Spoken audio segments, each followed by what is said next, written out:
자, 이번 시간에 2020년도 9월달 기출문제 보시죠.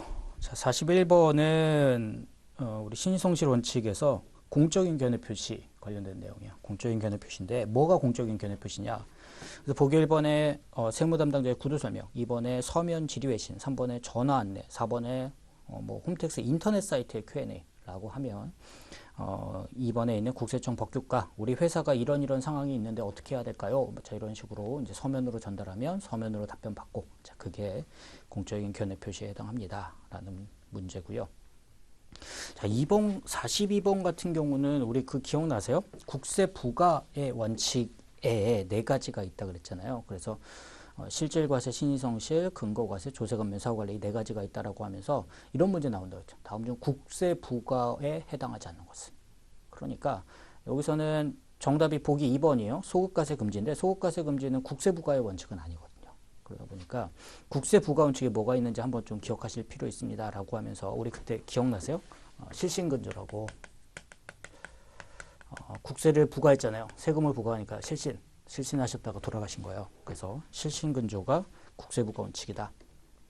기억하시면 되고요. 그럼 바로 이제 2번 푸실 수가 있고 43번에 소급과세 금지라고 할 때, 자, 소급과세 세법을 바꾼 다음에 소급하든지 어떤 해석을 바꿔서 해서 소급하든지 안 된다 그랬죠. 그 세법 변경하는 게 보기 1번에 있고 해석 변경하는 게 보기 2번에 나와요. 그리고 보기 3번에 보면 납세자에게 불리한 소급표뿐만 아니라 유리한 소급표도 역시 인정되지 않는 게 통설이냐? 아니, 유리한 소급표는 인정된다는 게 통설이에요. 그래서 3번이 잘못됐고요. 4번에 보면 과세기간 중에 법률의 개정이 있을 때는 이미 진행한 과세기간분에 대해서 소급과세하는 부진정 소급과세가 되는데, 자, 이거는 허용된다. 맞는 말인데 무슨 얘기냐면 법인세는 예를 들어서 1월 1일부터 12월 31일 이 기간의 소득에 대해서 과세하는데 5월 1일 날 법이 바뀌었다는 거예요. 그러면 1월부터 4월 달까지 발생한 소득에 대해서는 이 개정된 세법을 적용하지 않을 거냐? 아니라는 거예요. 왜냐하면 법인세라는 거는 언제 성립하냐면 이 1월 1일부터 12월 30일이면 사업연도가 종료되는 12월 31일 날 법인세 납세 의무가 성립하거든요. 그러니까 아직 성립이 안 된 거야. 성립이 안 됐기 때문에 그 기간 중에 세법을 바꿔서 적용하더라도 그거는 소급과세에 해당하지 않는다는 거죠. 그래서 법인세나 소득세나 부가세나 전부 다 기간과세 하는 세목들이기 때문에 얘네들은 기간 중에 변경하는 거는 얼마든지 가능하다. 자, 44번의 수정신고와 경정청구요. 자, 보니까 보기 1번에 법정신고기한 내 과세표준 신고를 한 납세 의무자에 한하여 수정신고 또는 경정청구를 할 수 있다. 맞는 표현 같은데 하나의 맹점이 뭐냐면 법정신고기한까지 과표를 신고한 납세 의무자에 한하여. 자, 얘네만 그러면 수정신고, 경정청구 할 수 있느냐? 아니죠. 기한 후 신고한 애들도 할 수 있어요. 그러니까 잘못된 표현이다. 자, 이번에 원칙적으로 수정신고는 언제 하면 돼요? 수정신고 뭐예요? 나 옛날에 세금 적게 냈으니까 지금이라도 낼게요. 자진납세하는 거잖아요. 그러면 세무서에서 와서 때리기 전까지, 자, 그때까지 할 수 있다는 거고. 자, 3번에 보면 경정청구죠. 납세의무자가 당초 신고 시 과세표준 매수액을 과다 신고한 경우에는 그때는 경정청구를 할 수 있다는 거고요. 자, 보기 4번이 좀 어려웠을 거예요. 법정신고기한 경과 후 3개월 초과 6개월 이내에 수정신고하면 과소신고 가산세의 50%를 감면받을 수 있습니다. 라고 하는 거여서 내가 자진납세하는 거야. 나 옛날에 세금 적게 냈으니까 지금이라도 낼게요. 라고 해서 납부할 때 이렇게 자진해서 너가 세금을 내게 되면 과소신고 가산세의 일정 비율만큼 감면해 줄게. 그래서 1개월까지는 90%, 1에서 3개월이 75%, 3에서 6개월이 50%를 감면해 주죠. 그래서 여기서 50%라고 했으니까 와, 이거를 외워요? 네, 이렇게 시험에 한 번씩 나오는 건 어쩔 수 없이 외워야 될 것 같은데, 다만 이런 문제는 이제 보기 1번 같은 경우가 명확하게 틀린 결 찾을 수 있다 보니까 그걸 가지고 간접적으로 문제를 푸는 방법밖에 없는 것 같아요. 자, 45번에 사전적 사후적 나누는 거, 이건 너무 쉬우니까 넘어가고요. 자, 46번에 세무조정에 대해서 올바르지 않은 것을 고릅니다. 자, 이번에 결산조정사항은 회사장부의 비용으로 계상해야만 송금이 인정되지만 신고조정사항은 장부의 비용으로 계상하지 않더라도 세무조정을 통해서 송금 산입이 가능하죠. 자, 이번에 결산조정은 경정청구 대상에서 제외되나? 자, 이 표현 기억하세요. 결산조정사항은 무조건 장부에 먹어야 돼요. 장부에다가. 그러니까 올해 장부에 못했어요. 그럼 뭐 하면 돼? 그 이후 사업연도에 장부에 먹으면 되는 거지. 나 작년에 송금 못 먹었으니까 작년 세금 많이 냈어요. 그러니까 돌려주세요라는 경정 청구 못한다 그랬죠. 자, 보기 3번에 결산 조정 사항을 당해 사업연도에 비용으로 계산하지 아니한 경우라도 이후 사업연도에 결산상 비용으로 계산하면 걔는 송금으로 인정이 된다 그랬죠. 맞고요. 4번에 결산 조정에는 자산의 상각, 충당금 맞아요. 예, 감가상각, 충당금, 결산 조정이에요. 근데 준비금의 송금 산입, 자 여기는 신고 조정이 있죠. 그리고 잉여금의 처분, 자 얘네들에 대해서도 우리 신고 조정하는 것들이 발생할 수가 있어요. 자, 47번이요. 세무조정이 필요 없는 것. 자, 1번에 이자 비용에 대해 발생료에 따라 미지급 비용 잡은 거 이건 세무조정 필요 없죠. 필요 없고요. 인정돼요.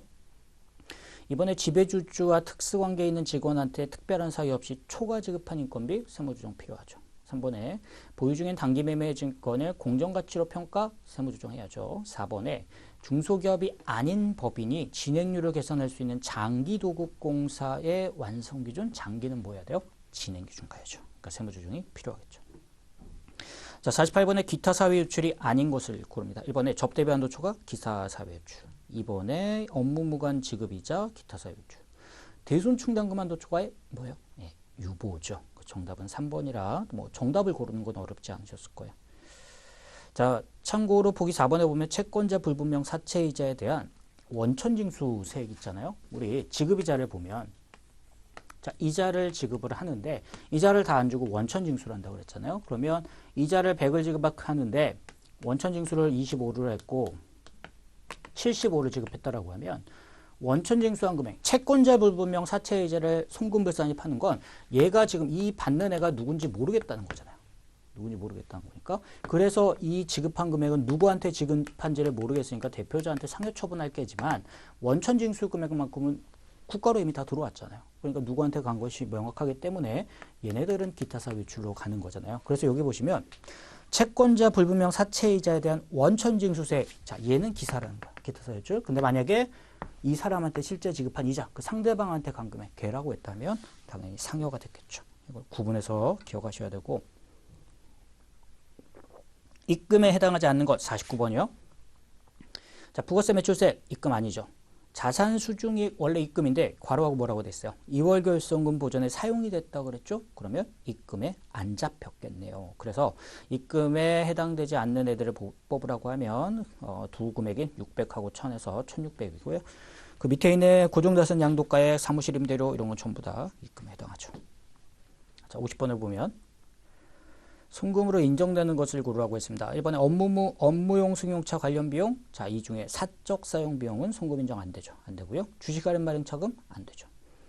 사용자로서 부담하는 국민건강보험료 송금 인정되고요. 임직원을 위한 직장 보육시설비, 자, 복리후생비로 송금 인정되죠. 그래서 송금되는 게 밑에 있는 두 개죠. 150, 370 해서 정답은 2번에 520이죠. 51번은 재산세 66만 원을 냈는데 66만 원 중에 가산세가 6만 원이 있대요. 자, 그러면 재산세 기본적으로 다 송금 인정해요. 업무와 관련된 자산이라고 하면. 근데 거기에 대한 가산세만큼은 우리 송금을 인정하지 않기로 했으니까 그 정답은 2번에 있는 6만 원만큼을 송금불산입하는 세무조정하는 게 정답이 될 거고요. 자, 52번에 손익의 귀속사업연도 관련된 문제인데요. 1번에 위탁 판매는 수탁자가 판매한 날 손익 인식한다. 맞죠? 2번에 부동산 양도 어땠어요? 셋 중 빠른 말이죠. 자, 원칙적으로는 대금 청산이 날 할 건데 소유권 이전 등기나 또는 인도나 사용 수익이 더 빨랐다라고 하면 그 빠른 날을 거래 시기로 보고요. 3번에 중소기업의 경우 장기할부 판매는 결산상 인도 기준으로 인식해도 회수기일 도래 기준을 적용할 수 있다. 자, 우리 장기할부는 세법은 뭐로 알고 있어요? 명목가치 인도. 근데 회계에서 현재가치 인도 기준 하면 인정. 그리고 회수기일 도래 기준도 세법은 예외적으로 인정을 해주도록 하고 있더라. 그래서 회사가요, 나는 어쩔 수 없이 회계에서 하라니까 장부, 결산상으로는 인도 기준으로 회계 처리했어요. 그렇다 하더라도 세법에 있어서는 우리 중소기업 같은 경우는 회수기일 도래 기준으로 하는 걸 인정을 하거든요. 세법은. 회계랑 상관없이 세법은 인정하다 보니까 회계 때문에 어쩔 수 없이 인도 기준으로 인식했어. 그러면 세무조정할 때 회수기일 도래 기준으로 해. 라고 해서 회수기일 도래 기준을 적용할 수 있다는 거. 이 3번이 보기가 좀 어려우셨을 거예요. 자, 4번에 보면 기부금은 발생주의다. 자, 접대비는 발생주의고 우리 중요한 거예요. 기부금은 뭐였어요? 현금주의. 그래서 정답은 4번입니다. 53번은 어렵진 않았죠. 세무조정이 과표에 미친 영향인데 감가상각비예요. 그러면서 감가상각은 개별 자산별로 가야 되죠. 그래서 처음에 건물을 보면 상각비가 500에 범위액이 600이요. 자, 600인데 상각 500만 했어. 뭐예요? 시인부족.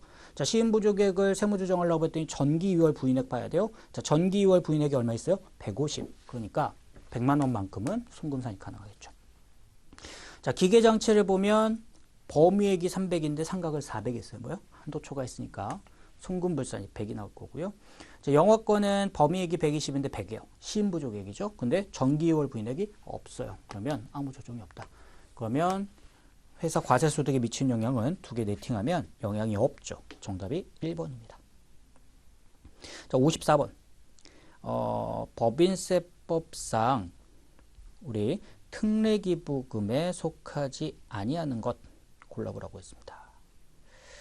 예를 봐보면 1번에 천재지변 이재민 어때요? 이거 특례죠. 그리고 2번이 우리 정답인데요. 의료법에 따른 의료법인의 고유목적 사업비. 우리 고유목적 사업비로 지출하는 기부금 가장 대표적인 뭐였어요? 일반 기부금이었죠. 일반 또는 지정. 명칭이 좀 바뀌었으니까요. 과거에는 우리 지정이라고 했는데 지금 일반이라고 하고 있죠. 자, 3번에 있는 사립학교, 즉 학교에다가 쭉 가서 연구비로 지출하는 거. 보기 4번에 보면 국립대학 병원, 즉 병원에다가 쭉 가면 시설비로 기부하는 거. 자, 이런 것들 전부 다 우리 특례기부금에 해당이 됐었죠.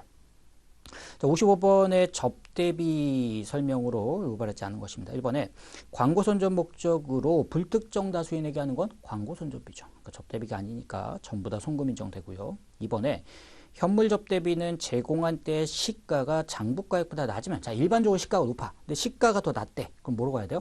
장부가로 가겠다. 자, 그래서 항상 둘 중에 큰 금액으로 가죠. 현물로 접대하면. 3번에 특정 거래처한테 광고 선전 물품으로, 자, 광고 선전을 하는데요. 광고 선전 물품을 특정 거래처한테만 줬대. 그건 뭐예요? 아, 이거는 접대한 거지. 다만 이 접대했다라고 할 때 건당 3만 원 이하는 안 본다 그랬죠. 그리고 이 지급한 금액이 자 5만 원 넘었어? 그러면 접대비로 갈 거야 라고 했어요. 자, 근데 뭘 줬나 봤더니요. 3만 5천 원 상당의 키보드 줬고요. 4만 원 상당의 스피커를 기증을 했대요. 자, 그러면 키보드도 3만 5천 원, 스피커 4만 원이니까 건당 3만 원 넘죠. 그런 애들을 줬으니까 전체적으로 지금 얼마 줬어요? 7만 5천 원. 그럼 그 지급한 금액이 5만 원을 넘어갔잖아요. 그러면 이 7만 5천 원을 접대비로 본다라는 겁니다. 이 3번 질문 좀 어렵죠. 내용 기억하고 계셔야 돼요. 4번에 접대비 관련 VAT 매입세액 불공제. 아, VAT 부가가치세 매입세액 불공제인데 이렇게 써서 나왔어요, 시험에. 그래서 부가세 매입세액 불공제액은 접대비 금액에 포함을 하죠. 접대비로 포함을 하는데 접대비로 보지 않는다라고 했으니까 잘못된 지문이 되겠습니다. 자, 문제 56번의 퇴충입니다. 뭐 1번은 쉽죠. 퇴충 한도 초과하면 유보로 소득 처분하고요. 보기 2번에 보면 법인의 장부의 비용으로 계상한 경우에만 송금에 산입할 수 있는 결산 조정 맞죠. 자, 3번의 퇴직금 추계액은 일시 퇴직 기준하고 보험 수리적 기준 중에 큰 거예요, 작은 거예요? 큰 금액이죠. 그래서 3번이 틀렸고요. 4번에 보면 퇴충 한도 계산할 때 기준이 되는 총급액이란 근로조공을 인한 봉급, 상여, 수당 등을 말하는 것으로서 송금불산입되는 인건비와 인정상여 등은 포함되지 않는다. 자, 이거 기억하실 게 퇴충 한도 계산하는 거니까 퇴직금 추계액, 즉 퇴충 설정하는 사람들, 자, 그 사람들한테 지급한 총급여를 포함을 하는데 그때 말한 총급여는 일반적으로 우리가 근로제공에 대한 대가로서 주는 봉급, 상여, 수당, 그리고 뭐 이익처분 상여 이런 것들은 반영이 돼요. 근데 지금 여기 있었던 것처럼 송금불산입된 거, 자, 그거는 세법상으로는 아니니까 뺀다는 거고요. 그 다음에 인정상여된 거, 자, 원래 인정상여란 거는 인건비는 아닌데 실질적으로 소득이 귀속됐네라고 해서 갔잖아요. 뭐 했어요? 우리 여비교통비 회사가 대신 냈던 거 송금불산입하면서 인정상여 때렸잖아요. 그러니까 이건 원래 의미의 급여는 또 아닌 거니까 그런 것들은 빼고 퇴충이니까 원래 이 직원한테 지급하는 것들만 넣어가지고 계산을 하겠다라는 거죠. 57번의 대손충당금이요. 문제만 보면 어려워하지만 이건 무조건 풀어야 돼요. 어려운 문제 전혀 아니에요. 자, 대손충당금 문제 나왔을 때 항상 두 가지. 첫 번째, 작년에 송금불상입된 거 무조건 입금불상입한다. 두 번째, 회사가 비용 처리한 금액은 기말 잔액으로 본다. 이 두 가지 기억하셔야 되죠. 자, 이 두 가지를 기억하면서 여기를 한번 풀어보면 이럴 거예요. 회사가 작년에 한도 초과됐던 거 무조건 입금불산입 해야 되니까 먼저 입금불산입이라는 세무조정 나올 텐데 입금불산입 얼마 나와요? 전기말 한도 초과액이 60만 원이 있어요. 60만 원. 자, 이 세무조정은 무조건 해놓고 시작하는 거예요. 그 다음에 회사가 비용 설정한 금액하고 한도를 비교하는데 이 비용 설정액이 기말 잔액이 들어가야 돼요. 우리 기말 잔액이 얼마요? 200이라는 거예요. 그 다음에 한도를 계산해요. 한도 그냥 바로 계산하죠. 채권 잔액에다가 설정률인데 채권 잔액을 보면 니은 자료에 1억 4천. 근데 특수관계인에 대한 업무무관 가지급금 4천만 원이 포함되어 있다고 그랬으니까 세법은 특권자에 대한 업무무관 가지급금 좋아하지 않죠. 그래서 세법이 생각하는 채권 잔액은 1억이고요. 거기에다가 둘 중에 큰 금액 비율인데 1%하고 실적률인데 실적률이 디귿 자료에 1.2%라고 나와요.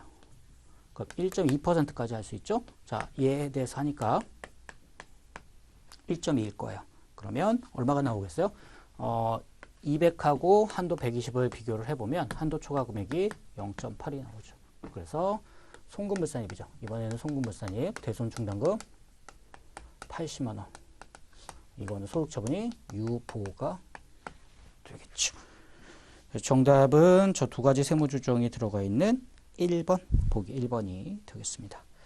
대손충당금은요, 무조건 세무조정 두 가지 나와야 돼요. 작년 거 입금불산입, 즉 송금산입하는 거, 올해 거 송금불산입하는 세무조정이 일반적으로 같이 나올 거다.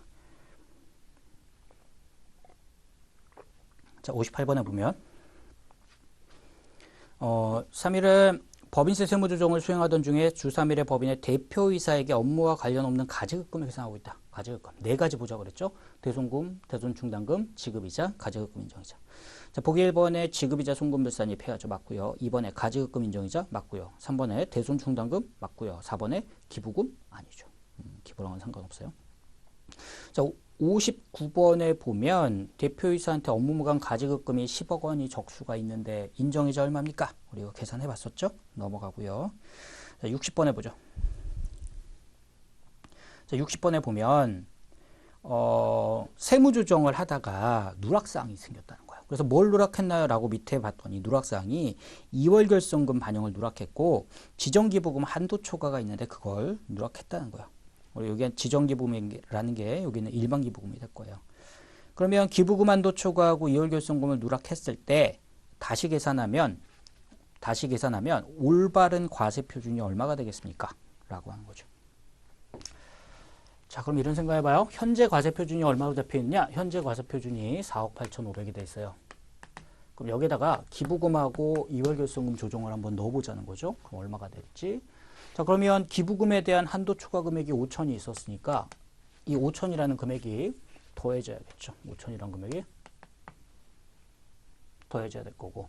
자, 그 다음에 2월 결손금을 차감을 해야 되는데 자, 2월 결손금이 지금은 15년이잖아요. 근데 이 경과 규정을 좀 알아야 돼요. 무슨 얘기냐면 2008년까지 발생했던 기부금은 5년이었어요. 자, 이제 얘네들은 이제 다 끝났죠. 근데 2009년부터요. 2019년까지 발생한 2월 결손금은 10년 동안 2월이 가능하고요. 2020년부터 발생한 결손금은 이때는 15년이 2월이 적용이 가능해요. 자, 얘는 좀 정리해 두세요. 자, 그럼 무슨 얘기냐? 이런 얘기예요. 지금 우리 사업연도로 보면 8기, 13기, 14기가 있어요. 8기, 그 다음에 13기, 14기라는 결손금이 있는데 자, 이걸 기수로 말고 연도로 좀 적어놔요. 여러분들이 할 수가 있어서 연도로 환산을 해봐요. 그러면 우리 문제 제일 위에 보니까 15기가 23년이야. 15기가 23년. 그러면 얼마만 더하면 돼요? 기수에다가 8을 더해야 연도가 나오니까 그럼 얘를 연도로 환산해 보면 얘가 2022년이고요. 얘는 2021년이고요. 얘는 8을 더하니까 2016년이 되는 거야. 2016년. 그러면 자 2016에서 22까지니까 다 지금 여기에 속해 있고 그러면 얘네는 몇 년까지 가능해요? 전부 다 10년까지 가능하니까 봐보세요. 그럼 2016년에 발생한 애들도 10년이니까 26년까지 가능하잖아요. 그러면 전부 다 지금 여기 있는 결손금들이 올해는 쓸 수 있다는 거예요. 전부 다 올해 사용할 수 있는 결손금이다. 그러면 여기 있는 결손금들 전부 다 지금 합해 보니까 얼마 나와 있어요? 자, 3천하고 5천하고 2천 해서 결손금이 총 얼마가 있냐면 8천에다 2천이니까 1억이라는 결손금이 사용할 수 있는 금액이 나와 있다는 거예요. 그런데 우리 지금 여기에 있는 소득금액 하고 나면 자, 2월 결손금은 무조건 쓸 수 있는 게 아니라 각 사업연도 소득금액의 일정 비율까지 쓸 수도 있고 또는 각 사업연도 소득금액 범위 내에서 전액 다 쓸 수도 있잖아. 뭐에 따라? 중소기업인지에 따라. 근데 자, 문제 봤더니 뭐라고 돼 있어요? 네, 중소기업에 해당하네.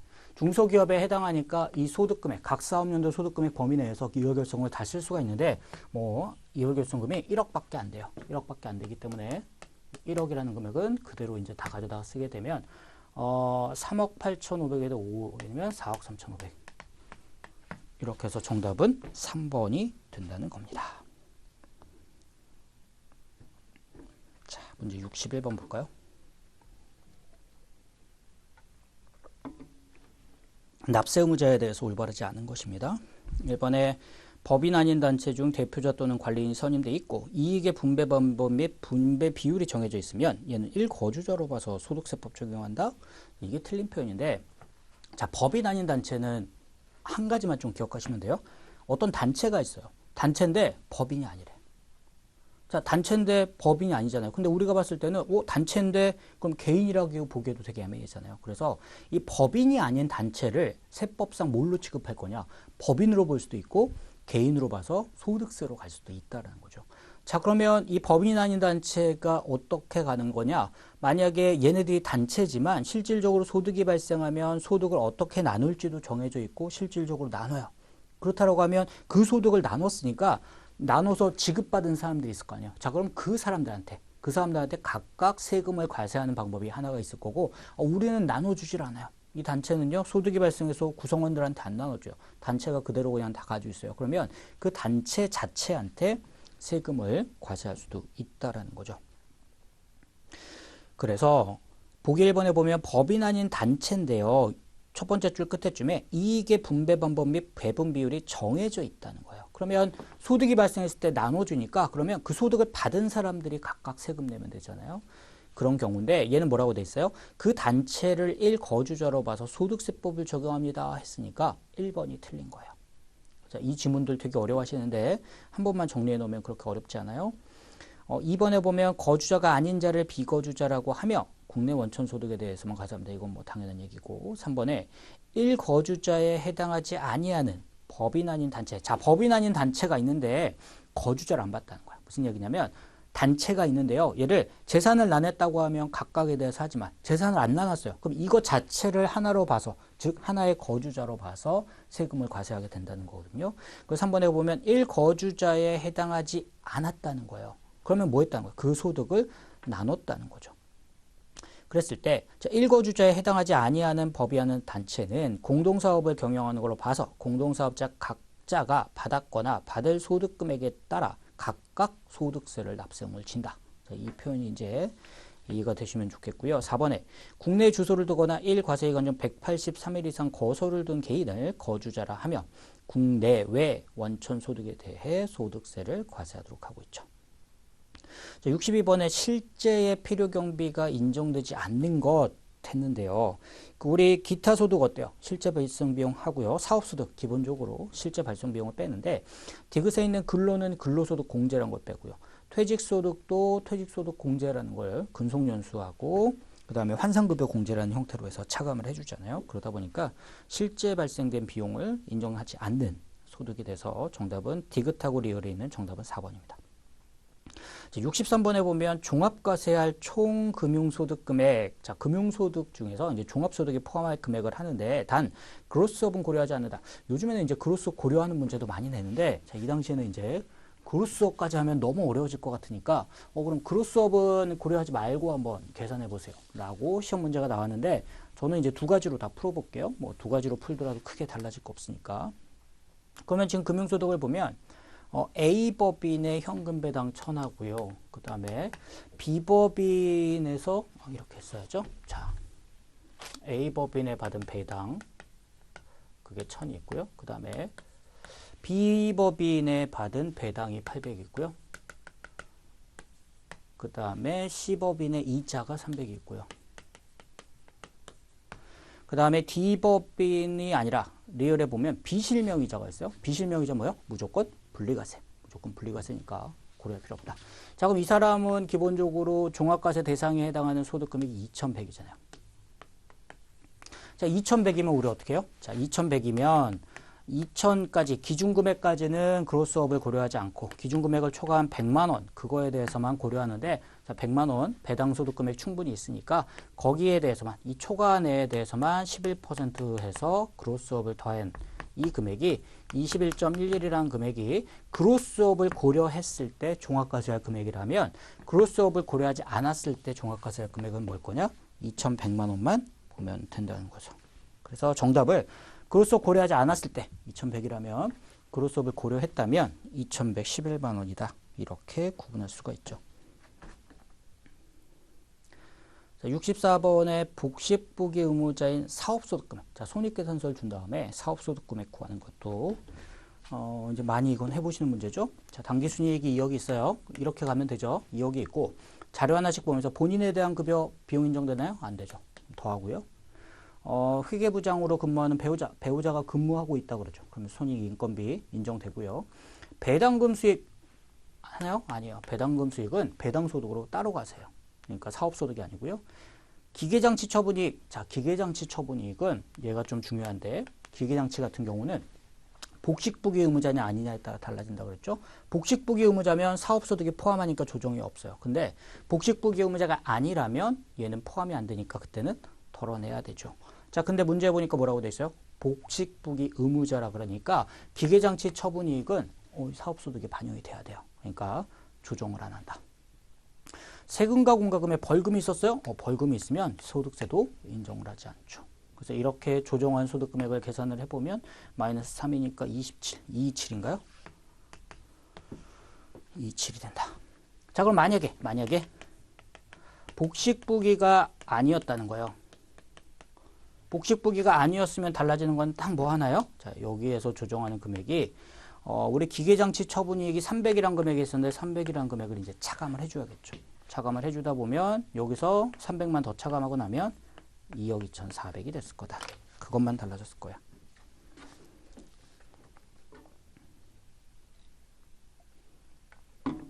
자, 65번 문제 보면 자, 근로소득으로 과세되는 걸 골라보세요 했습니다. 기억에 비출자 임원, 종업원, 사택. 자, 사택은 과세하지 않죠. 종업원하고 비출자 임원이니까. 니은의 근로자에게 지급한 경조금인데 사유통념상 자 이런 거 안 하죠. X. 디귿의 주총 결의에 따라 상여받은 거 당연히 과세되죠. 디귿은 동그라미. 자, 리을은 사내 근로복지기금 거기에서 준 장학금 과세하지 않는다 그랬죠. X. 미음의 시간의 수당, 통근수당, 블라블라 각종 수당 전부 다 과세입니다. 그래서 과세되는 건 디귿하고 미음이니까 정답은 4번이고요. 자, 66번은 이제 계속 나오는 문제라 넘어가고요. 67번에 보면 기타 소득을 줬는데 종합과세될 금액을 계산을 해보라 그랬어요. 자, 먼저 복권 당첨금을 줬는데 복권은요 무조건 분리과세죠. 그러니까 종합과세 아니고요. 두 번째는 강연료, 그 다음에 있는 법인세법상 기타로 처분된 금액. 자, 얘네들은 분리과세가 아니라 종합과세하는 애들이니까 금액을 좀 봐보죠. 그랬더니 강연료는요 필요경비를 차감한 후에 순수한 소득금액으로 400이 있고요. 법인세법상 기타로 소득 처분된 금액도 200만 원 소득이 지금 잡혀 있으니까 결국은 기타 소득 금액이 600만 원이죠. 소득 금액이 600이죠. 소득 금액이 600이니까 무조건 종합소득에 합산이 돼야 된다는 거죠.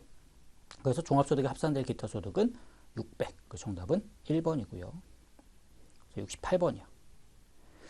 자, 종합소득 공제와 세액공제에 대한 대화인데 올바르지 않은 것을 고르라고 했습니다. 자, 김서울 씨가 이야기합니다. 두 번째 줄에 볼게요. 두 번째 줄 중간쯤에 보면 직계 존속을 위한 교육비는 공제 대상이 아니더군요. 자, 우리 교육비 공제에서 독특한 게 직계, 내 부양가족을 위한 교육비 인정해요. 다만 직계 존속은 안 돼요. 그래서 김서울 씨 맞고요. 자, 이경기 씨가 얘기를 하는데요. 첫 번째 주 중간에 올해 연말정산 시 특별세액공제 신청서를 제출하지 않았대요. 보험료, 의료비, 교육비 이런 걸 제출 안 했다는 거예요. 그랬더니 학력별 공제 대신에 표준세액공제 13만 원을 적용했대요. 라는 거죠. 네, 맞다는 거고요. 자, 박부산 씨가 네, 맞아요. 저는 근로소득이 없고 사업소득만 있어서, 박부산은 사업소득만 있어서 학력별 특별세액공제를 적용받지 못해 아쉽네요. 예. 이 학력별 특별세액공제는 근로소득자만 우리 된다 그랬잖아요. 그러니까 사업소득자들은 못 받아요. 그래서 두 번째 줄에 보면 얼마 전 딸이 수술을 받아서 의료비 지출이 많았지만 의료비 지출한 거는 우리 근로소득자들이 항목별로 받을 때 받을 수 있는 거지 일반적인 사업소득자들은 이걸 받지 못한다. 자, 조대전 씨가 이렇게 합니다. 아, 정말 아쉽군요. 저는 둘째 아들을 위해 대학 등록금을 지출했는데 아들이 20살이 넘어서 기본공제 대상자가 아니다 보니까 교육비 세액공제도 받을 수가 없었어요. 어때요? 이 표현은 잘못된 거다. 자, 교육비 공제 연령은 안 봐요. 소득만 보지. 그래서 만약에 소득이 있어서 기본공제 못 받았어요. 그러면 말이 되지만 연령 때문에 기본공제를 못 받았다고 하더라도 기본공제를 못 받았다 하더라도 그 자녀를 위해 교육비 지출한 것은 공제가 될 수 있더라. 자, 69번.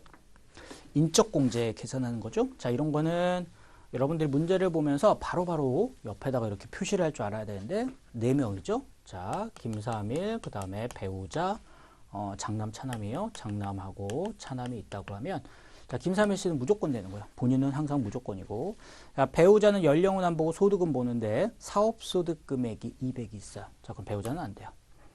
자, 장남을 보니까 20세 이하고 소득이 없죠. 가능하고요. 근데 그때 보니까 뭐라고 돼 있어요? 장애인. 그러면 여기다가 장애인이라고 이렇게 써주는 거예요. 자, 차남을 보니까 20세 이하고 소득이 없어요. 그러니까 가능하죠. 그러면 150만 원짜리 기본 공제가 하나, 둘, 셋에다가 추가 공제가 얼마요? 장애인 공제에 있으니까 장애인 공제 200 하면 이게 450에 200이니까 650. 정답은 3번입니다. 자, 이 정도는 푸실 수 있었으면 좋겠어요. 시험장에서. 자, 70번도 우리 계속 나오는 문제죠. 그래서 넘어갈 건데 이런 문제 나오면 한 번쯤 보고 가시면 거의 똑같은 지문이 나와요. 이런 문제들은. 그래서 1번에 보면 MRI가 뭐 의료비 공제 대상입니까? 된다는 거고 질문 2번은 자동차 보험이 우리 보장성 보험이니까 된다는 거고 근데 항상 3번에서 우리 국외에서 지출한 의료비도 공제가 가능합니다. 이러면서 틀린 거죠. 그래서 국외에서 지출한 의료비는 공제되지 않는다는 거 나온다는 거 기억하시고 그리고 답변 4만 한번 좀 보고 가면 답변 4를 보시면 신용카드로 결제한 대학교 등록금은 신용카드 세액공제 대상에 해당되지 않습니다. 자, 카드를 썼으면 무조건 공제 대상에 들어가느냐? 아니라는 거죠. 그렇죠? 우리 여기 대학교 등록금 같은 거, 그 다음에 취득세가 과세된 자산, 그런 자산을 취득했을 때, 그리고 공과금, 자, 이런 것들에 대해서는 카드 사용 실적에 포함하지 않는다 그랬죠. 자, 71번에 보면 반드시 종소 확정 신고를 해야 하는 사람은 누굽니까? 이번에 3일 전제에 근무하는 근로소득 이외의 소득이 없다. 자, 그럼 뭐 하는데요? 연말정산으로 끝날 수 있죠. 그러니까 확정 신고 안 할 수도 있고요. 이번에 용산산사에서 근무하다가 단기 중에 퇴직금 수령했대요. 자, 퇴직금 수령하고 놀고 있어요. 취직 안 하고. 그럼 뭐야? 이 사람도 기본적으로 종합소득 신고할 필요 없겠죠. 그다음에 2억 원의 정기예금에서 매년 1,000만 원씩 이자를 수령했다. 1년에 1,000만 원 이자 받는다. 뭐예요?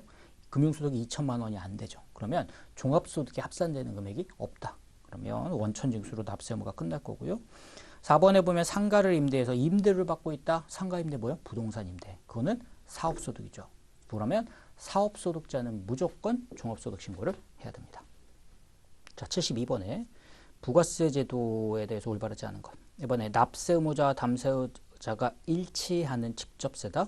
1번이 틀린 거죠. 나머지 2번, 3번은 읽어보시고 3번에 보면 국제적 이중과세를 피하기 위해 소비지국과세 원칙. 만약에 생산해서 수출하는 나라도 과세하고 그걸 수입해가지고 소비하는 나라에서도 부가세를 과세하면 국제적으로 이중과세가 발생하니까 생산해서 수출하는 나라는 과세하지 말고 수입해서 소비하는 나라만 과세하자 라는 차원에서 뭐 하기로 했어요? 생산해서 수출하는 나라는 과세하지 말자. 어떻게 하기로 했어요? 0세율, 0% 세율로 적용하고 있죠. 그 말이에요. 자, 73번에 보면 사업자 등록에 대한 설명으로 옳지 않은 것. 1번에 면세사업자는 실질적인 납세 의무자가 아니기 때문에 부가세법상 사업자 등록 의무가 없습니다. 자, 면세사업자는 부가세를 적용받지 않잖아요. 그러니까 지금 뭐예요? 부가가치세법상의 사업자 등록 의무가 없다는 거예요. 하지만 얘가 법인사업자라고 하면 법인세법에 따라 사업자 등록을 했을 거예요. 자, 2번에 신규로 사업을 개시하고자 하면 사업 개시일 전이라도 사업자 등록 미리 할 수 있다 그랬죠. 맞고요. 3번에 간이가스자는 사업 개시일 이후 1개월 후까지 사업자 등록을 신청하지 아니하면 우리 간이가스자도 그냥 부가세 과세 사업자잖아요. 그렇기 때문에 다른 건 다 똑같아요. 다른 건 똑같으니까 사업자 등록하려면 사업 개시한 이후에 20일 이내에 하라 그랬죠. 그래서 3번이 틀렸고요. 4번에 사업자 등록 신청을 받은 세무서장 며칠이네요? 2일 이내에 사업자 등록증을 발급해야 되죠. 자, 문제 74번. 과세기간에 대해서 올바르지 않은 것. 1번에 간이가세자는 1월 1일부터 12월 31일 맞고요. 2번. 자, 신규 사업자가 사업 개시일 전에 사업자 등록을 했어요. 사업자 등록 신청을 했으면 언제부터요? 네, 그 등록 신청한 날로부터 과세기간 종료일까지. 자, 그런데 만약에 정상적으로 사업 개시하기 전에 사업자 등록 먼저 한 게 아니라 그냥 사업 개시한 다음에 그 20일 이내에 사업자 등록 신청했다고 봐요. 정상적인 경우라면 그 최초의 과세기간 언제부터요? 사업 개시한 날로부터 과세기간 종료일까지죠. 그리고 두 가지가 차이가 있으니까.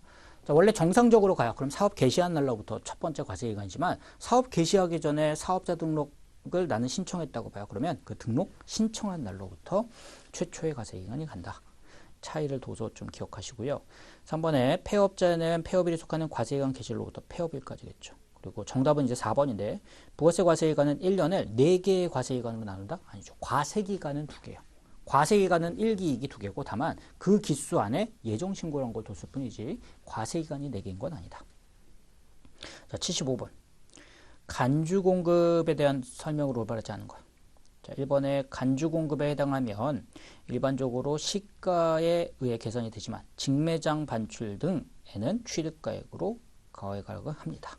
맞습니다. 간주공급 시가인데 우리 직매장 반출 같은 경우에는 취득가액 또는 취득가액에다가 일정 금액을 가산한 금액으로 할 수도 있어요. 자, 그 금액으로 할 수 있다. 자, 이번에 개인적 공급 사업상 증여 해당하는 간주공급은 세금계산서 발행 의무가 일반적으로 면제되죠. 이번에 자가공급, 개인적 공급, 사업상 증여의 간주공급의 시기는 당해용도의 사용소비되는 데다. 그쵸? 뭐 개인적 공급, 사업상 증여라는 게 그걸 사용하거나 가져다가 쓴 거잖아요. 그럴 때이기 때문에 사용소비되는 때 일반적으로. 자, 4번에 보면 폐업 시 잔존재화로 과세된 경우, 자, 폐업하다 보니까 남아있는 재화에 대해서 부가세 이미 다 과세되고 끝났어. 그런데 그걸 나중에 팔았다는 거야. 난 이제 더 이상 사업자가 아니죠.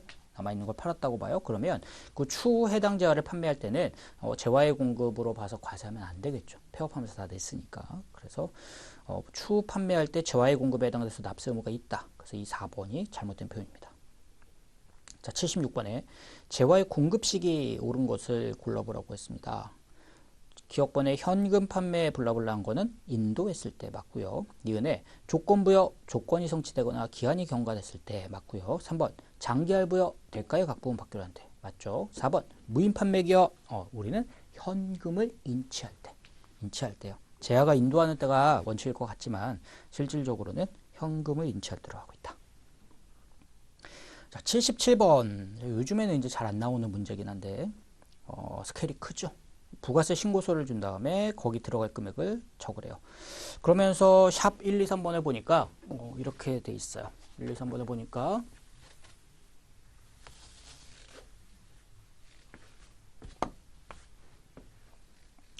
샵 1, 2, 3번은 과세 세금계산서고요. 그 다음에 2번은 신용카드, 과세 신용카드. 그 다음에 3번은 영세율 세금계산서. 이렇게 돼 있어요. 자, 그럼 읽어보죠. 위에 자료를 보면 자료 1번에 기억번에 국내 도매상인 주식회사 부산에 6억 원을 팔았는데 세금계산서를 발행했대요. 자, 세금계산서를 발행하면서 6억 원어치를 팔았대요. 그러면 6억 원이란 금액이 과표에 들어갈 거고요. 니은에 보면 소매상인 광주에 33만 원, 부가세 포함해서 33만 원. 그러면 공급가액 얼마요? 30만 원을 판 거죠. 제품을 팔았는데 신용카드 매출 전표를 발행을 했대요. 그랬더니 우리 신용카드로 팔았어요. 자, 신용카드 거래 금액이 여기 있으니까 3억이란 금액이 들어갈 거고요. 디귿의 수출업체인 대구의 로컬 LC에 의해서 4억 원의 제품을 팔았대요. 자, 로컬 LC로 팔아요. 그 뭐 한다고 그랬어요? 영세율 적용한다고 그랬죠. 영세율.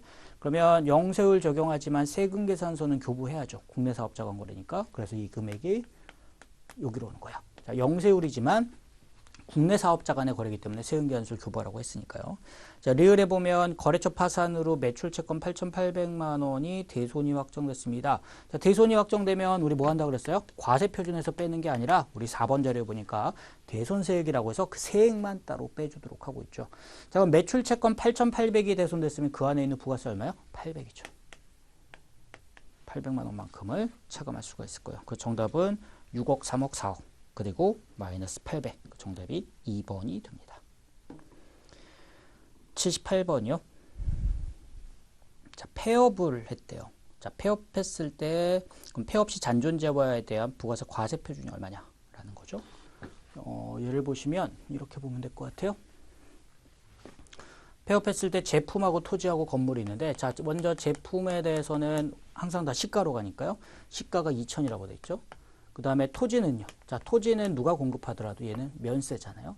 그 다음에 마지막에 남아있는 게 건물인데, 자, 건물을 얼마로 볼 거예요? 라고 할 때, 건물이나 기기장치 이렇처럼 감가상각 자산에 간주 공급이 발생하면 시가를 별도로 계산하죠. 어떻게 해요? 취득가액 기준으로 해서, 자, 취득원가가 4억이에요. 4억이라고 하면 여기다가 1 마이너스 건물은 1과세기간당 5%를 쳐주는데, 이게 과세기간이 몇 개 지났나 보면 건물의 취득일자가 X4년 1월이니까 자, 20X4년 1월 1일부터 해서 자, 언제 폐업이 있었느냐? 20X5년 2월이니까 결국은 20X5년 1월 1일 날 과세기간 개시일로 다 돌아간다고 그랬죠.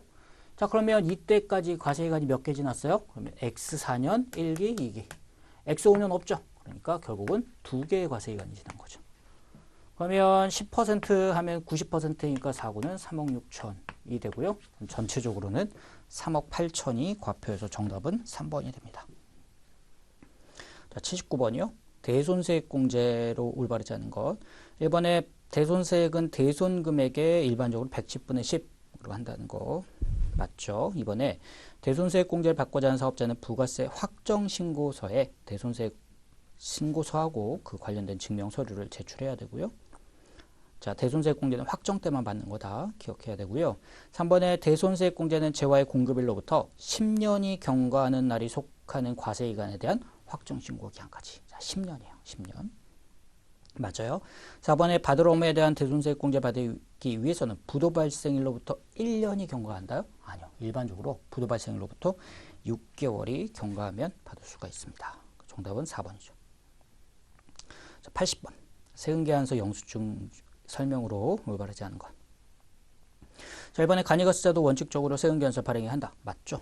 지금 이제 바뀌었어요. 예전에는 간이는 절대 세금계산서 교부할 수 없었다라고 한다면 지금은 간이도 세금계산서 발행하는 게 원칙이지만 규모가 영세한, 즉 4,800 미만인 사업자들, 자, 그런 애들은 영수증을 발행하도록 하고 있는 거죠.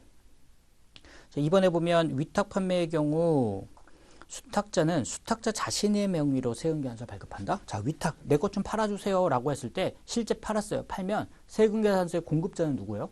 물건 위탁한 사람. 이 사람 명의로 파는 거야. 수탁자는 팔아주고 대신에 그 중간에 수수료만 먹는 애지 실질적으로 물건은 위탁자의 물건이 지금 공급이 되는 거잖아요. 그래서 위탁자 명의로 해야 된다. 그래서 2번이 틀렸고요. 3번에 재화용역 공급 전에 세금계산서를 발행하고, 그러면 재화용역도 없이 세금계산서 발행했으니까 가공인가요? 라고 했더니 그 대가를 7일 내에 받으면 이거는 정상적인 세금계산서가 되고, 그러니까 매입세 공제도 가능하죠. 맞고요. 3번이. 4번에 과세 대상 수입재화에 대해서는 세관장이 부가세 징수할 때 수입세금계산서를 발급하도록 하고 있습니다. 그래서 보기 4번도 맞는 표현이 돼서 20년도 9월 거 이번에 풀이했고요. 상대적으로 쉬웠죠. 9월은. 그래서 이게 어려운 달, 그다음에 쉬운 달이 있어서 내가 시험 보러 갔을 때 딱 처음 시험 볼 때 쉬운 문제가 나오면 좋은데 그게 약간 복불복 같은 거여서 준비하실 때 좀 어려움이 있을 것 같아요. 자, 그래서 여기까지 해서 20년도 9월 문제풀이 마무리하도록 하겠습니다.